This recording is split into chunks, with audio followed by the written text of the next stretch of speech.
Então, nós já vimos a ideia base. Eu vou dar aqui mais um exemplo só para ficar bem na mente. Vamos lá ver mais um caso. Nós podemos considerar este nosso plano aqui. Ao analisar esse nosso plano, nós podemos considerar que ele passou por esta aresta, passou por esta outra aresta, passou pela base e deixou 2 pontos nela, ok? Então, depois de nós confirmarmos que o nosso plano passou somente por essas arestas, nós podemos simplesmente fazer aquela união que nós já vínhamos vendo no exemplo anterior.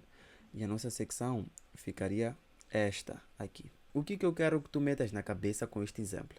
É importante tu saberes que o nosso plano, dependendo da sua posição e da posição do nosso sólido, é capaz de não cortar todas as arestas do nosso sólido.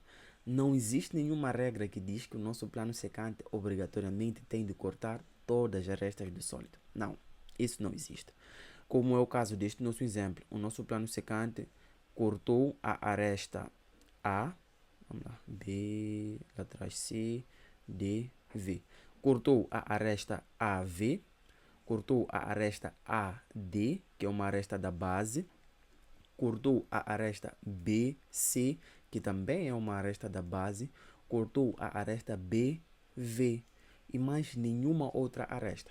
A aresta CV não foi interceptada pelo nosso plano, por isso que nós não temos nenhum ponto naquela determinada aresta. O mesmo aconteceu com a aresta DV.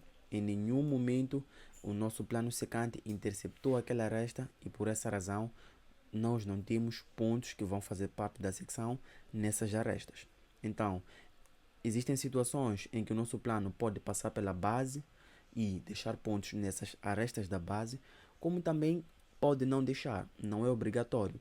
E essas variações vão existir dependendo da posição do nosso plano secante e também do nosso sólido, ok? É algo bem interessante.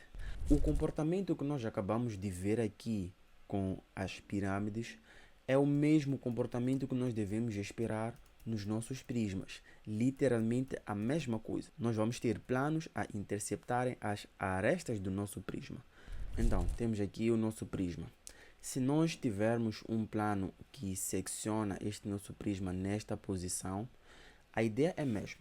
A primeira coisa que vamos fazer é identificar quais são as arestas que esse nosso plano interceptou desse nosso prisma. Vamos lá, podia ter interceptado as arestas da base, que são aquelas que constituem a base, ou as arestas laterais do nosso prisma.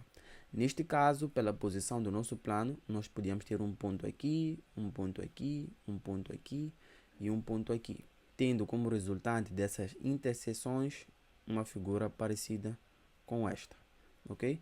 Esta aqui seria a nossa figura da secção.